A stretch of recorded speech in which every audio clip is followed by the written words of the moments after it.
Shalom saudaraku yang dikasihi Tuhan Yesus. Dengan sukacita mari kita lanjutkan pembahasan kita dari Ibrani pasal 3 ayat 4 dengan tema arsitek dari segala sesuatu. Demikianlah firman Tuhan, sebab setiap rumah dibangun oleh seorang ahli bangunan, tetapi ahli bangunan segala sesuatu ialah Allah.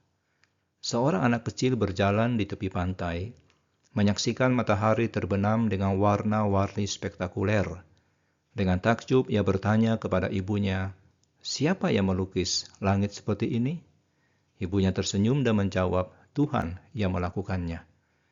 Saudaraku, pertanyaan sederhana anak itu menyentuh kebenaran mendalam.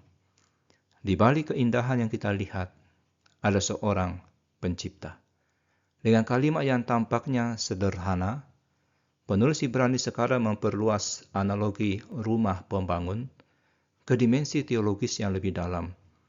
Karena setiap rumah dibangun oleh seseorang, tetapi Allah lah yang membangun segala sesuatu. Ia mulai dengan prinsip yang jelas, setiap bangunan memiliki pembangun. Struktur tidak muncul begitu saja dengan sendirinya. Kemudian ia melangkah ke pernyataan teologis yang dalam yang mengidentifikasikan Allah sebagai pembangun segala sesuatu. Penggunaan kata segala sesuatu mengarahkan pemikiran kita kepada karya penciptaan Allah. Ini menciptakan koneksi antara metafora rumah tangga dan realitas teologis bahwa Allah adalah pencipta alam semesta. Ketika dikombinasikan dengan pernyataan sebelumnya dalam Ibrani tentang peran anak dalam penciptaan, hubungan ini memperkuat kaitan tersirat antara Yesus dan pembangun ilahi. Nas ini berfungsi untuk memperjelas dan memperkuat pernyataan sebelumnya tentang kehormatan Yesus yang jauh lebih besar. Jika pembangun layak mendapat lebih banyak kehormatan daripada yang dibangun, maka Allah sebagai pembangun tertinggi layak mendapat kehormatan tertinggi. Dan Kristus yang melaluinya, Allah menciptakan segala sesuatu berbagi dalam kehormatan ilahi ini. Saudaraku, pengembangan argumen ini membentuk kontras yang lebih tajam dengan Musa. Meskipun Musa adalah hamba yang setia dan terhormat dalam rumah Allah, ia tetaplah bagian dari apa yang dibangun. Kristus sebaliknya diidentifikasi dengan pembangun sendiri, menegaskan keilahiannya dan superioritasnya yang tak terbantahkan.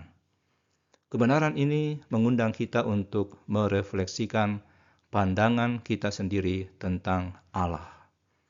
Berapa sering kita melihat bukti keberadaan pencipta di sekitar kita? Dari kompleksitas DNA hingga luasnya galaksi. Dari tepat waktu pergantian musim hingga beragamnya spesies hidup. Setiap rumah memiliki pembangun. Tidak ada yang terjadi secara kebetulan. Segala sesuatu dirancang dengan tujuan oleh arsitek agung.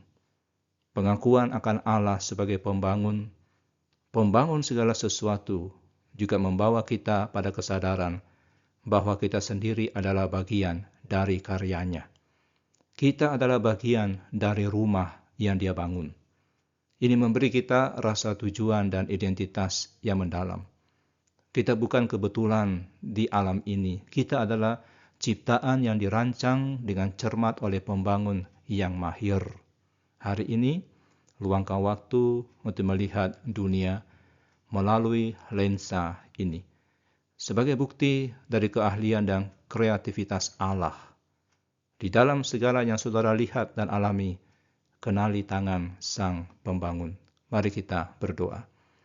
Ya Tuhan Allah Pencipta, kami takjub dengan karya tangan-Mu. Dari keajaiban tubuh kami hingga keindahan alam, Engkau membangun segala sesuatu dengan bijaksana. Bukalah mata kami untuk melihat bukti kehadiran-Mu.